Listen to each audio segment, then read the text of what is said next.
Alrighty, welcome back to another special edition of Politics Fits You on Franklin Pierce Global Radio. I'm Dante Camacho, joined by Caitlin Achardo, Paul Lambert, and Casey Eldridge.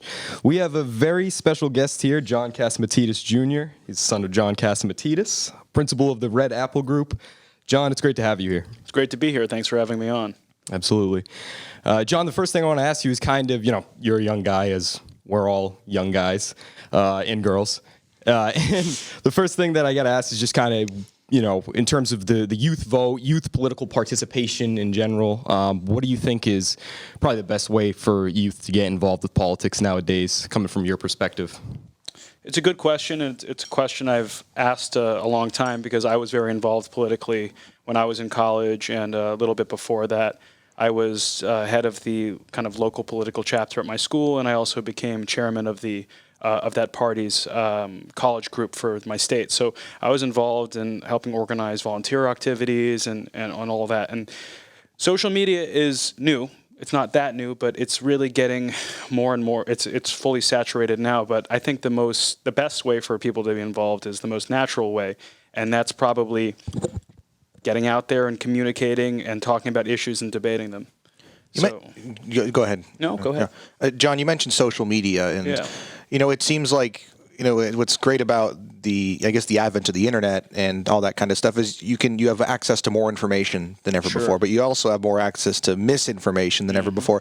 How should people try to navigate through kind of those tricky waters and keep from running into the fake facts, if you will? So it's a really good question, and if I could just kind of take a step back, and kind of a trend that I've been talking about for quite a few years now is if you look at the transfer of information between kind of news generation and actual receiving it over the last 600 years or so, it's really undergone a fundamental change where kind of pre-Gutenberg, pre-printing press, all of the information flow was via oral tradition. You would go to the smartest person in your village, the smartest person in your tribe, and say, these are the facts, how should I interpret them? And then it would be a discussion. And often it was a discussion amongst a variance of different people. So it was a really small kind of area where you can kind of come together with your solution.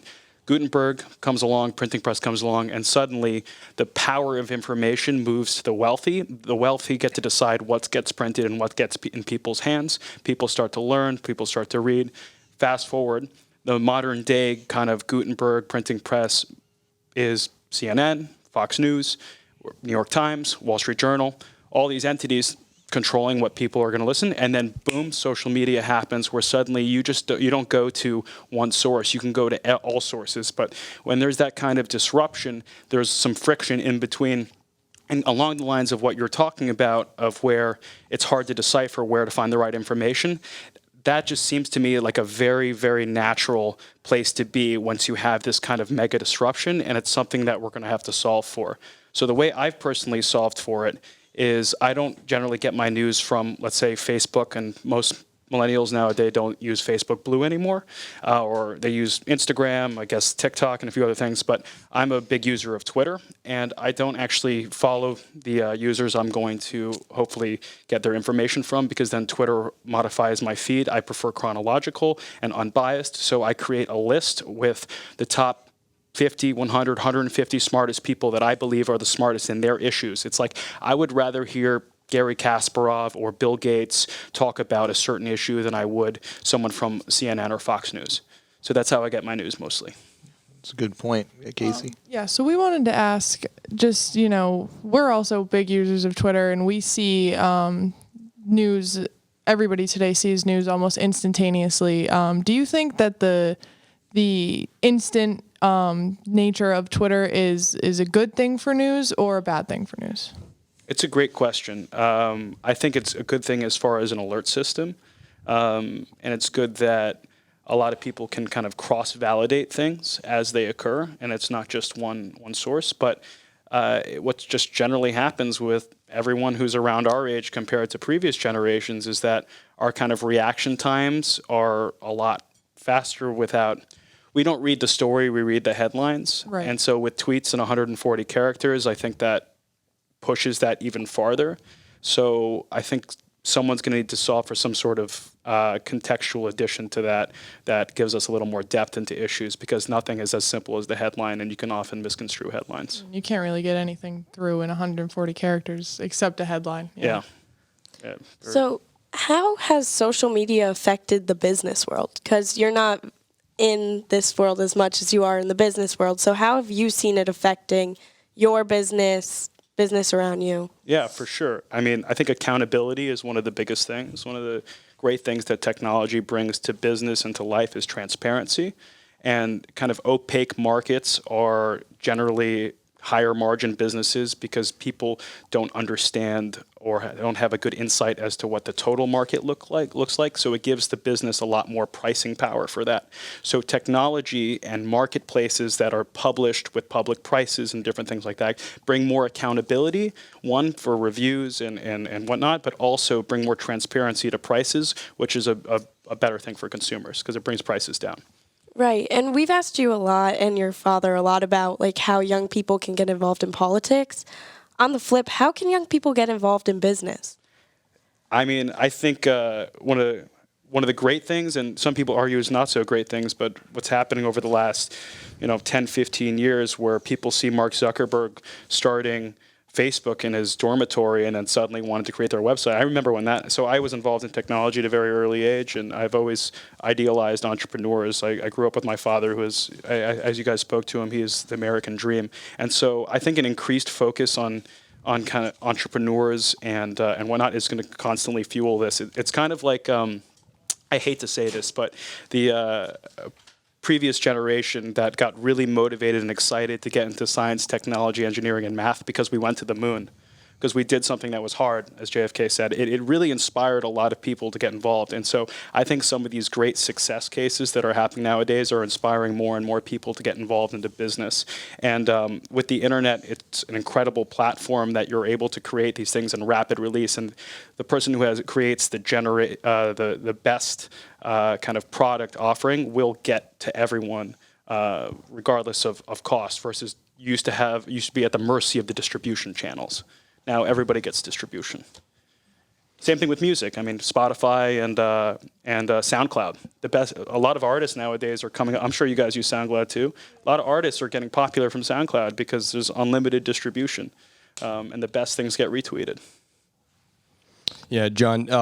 One thing that I think is actually kind of going off of a lot of what you just talked about there, that not only just a lot of young people, but just people in general are worried about, is that as the economy changes, as industries that were once perfect for people without college degrees, whether or not that's transportation, specifically truck driving, as things like this go away and automation becomes the norm essentially for a number of different really powerful industries, we think a lot about how this is going to affect specifically non-college educated people in the future.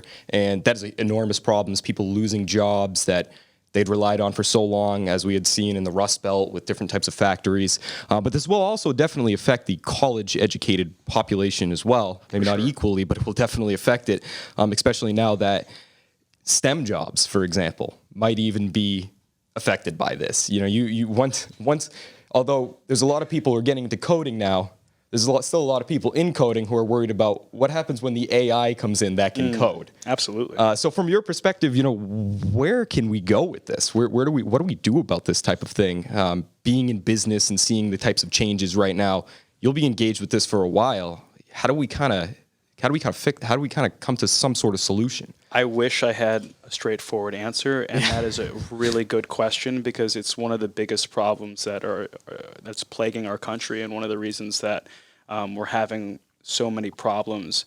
This kind of dislocation of the labor force, and if you look since 20 years ago or so, the value of labor per capita has been going down significantly because of technology, globalization, and a few other reasons. And so I really am upset when a lot of academics, especially on the West Coast, say, "Oh, they could just learn to be programmers."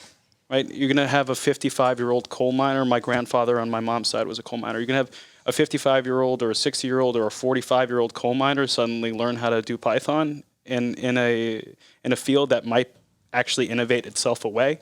because of GUI interfaces where you can just kind of patch these things together. So it's a really important question.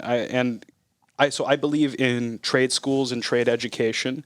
It's a lot easier to retrain a out-of-work factory worker to do things in the trades than it is to be in a programmer. I'm generalizing there, but I would just assume that.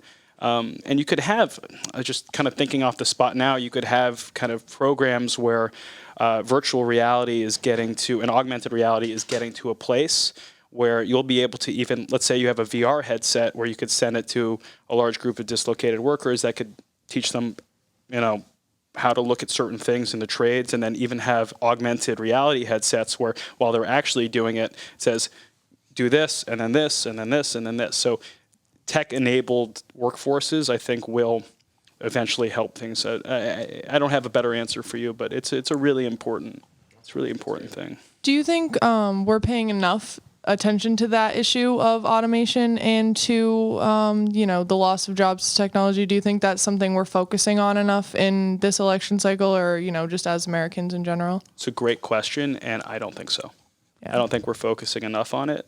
And as much as we push our local Americans to get STEM jobs, we're also importing record numbers of and I'm not taking a position on this, but record numbers of H-1B visas, for example, where you're having a kid from Iowa get a $30,000, $40,000 student debt to learn programming, and then you're importing foreign labor to do that same job.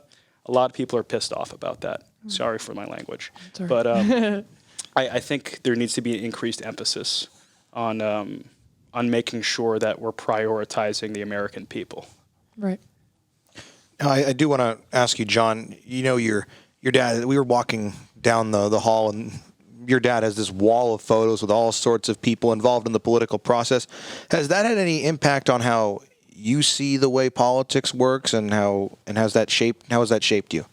That's a good question. I've been involved in politics my whole life on both the Democratic and Republican side. And so I think that kind of contact, and my dad is a very middle of the road person. He believes in his principles and believes in common sense, and will work with candidates that, and will support candidates that are along that line of common sense. So I'd say my dad, aside from inspiring me about entrepreneurship and business, has inspired me to have a more level head, middle of the road path. And would you ever think of running for office in the future? I don't think so. No, it's not for everyone. It's not for me. Well, maybe if you're not running for office, where are we going to see you? What's your end goal? I'm going to go to Mars with Elon. It's a good goal. Yeah. Yeah. John, another thing that I want to ask you is kind of related to actually something that we talked about with your father, is sort of this modern type of phenomena, I guess you could say. I'm not sure if it's really a modern phenomena, but it's certainly a trend that's kind of growing in politics, as we have wealthier candidates who are, have the ability to self-fund their campaigns. And through self-funding their campaigns, there's a number of different accusations being leveled at them, whether or not, self-funding their campaigns means that they're out of touch with Americans because they have all this money and they're able to jump into Mayor Bloomberg is one example, Steyer, Trump, whoever you want to talk about who's been this type of candidate so far that's been able to fund campaigns. Do you think that that might be the case, or do you think, to the contrary to that, there's this argument where actually candidates who can self-fund their campaigns are more outside of their political establishments? What do you think about that? Assuming the candidate built that business and that wealth themselves, or at least multiplied it a significant amount, I would ask you guys the question, do you feel any different than someone going out and raising from billionaires and millionaires in their super PAC? Yeah. I'd say there's probably a difference. I believe, in general, I think, like, from this last cycle, I think Mike Bloomberg is an incredible business person, and has demonstrated that. And I thought it was his absolute right to go into the race and do that. Things didn't work out like he thought they did, but it was the same thing with President Trump when he first started. He completely self-financed as well, and then raised outside money. But I think so back to what we were talking about with technology and distribution channels, now that the value of TV ads are a lot less, and the value of ads in general on owned distribution channels, and you have that social media, is the value of dollars spent for politics less? I would say it's less than it was 20 years ago, or at least 10 years ago. So, I mean, Hillary Clinton raised a significant amount more money and spent more than President Trump, but President Trump still won, but that's for a variety of different reasons. I just think the value of a dollar in politics is less today than it was yesterday. Alrighty, and that's a great answer, I think. And John, we really appreciate you being here. That'll wrap up our interview with John Catsimatidis Jr., principal of the Red Apple Group. He's here with Politics Fits You and Franklin Pierce at Global Radio. Thank you, John. Thanks very much for having me on. Thanks, guys.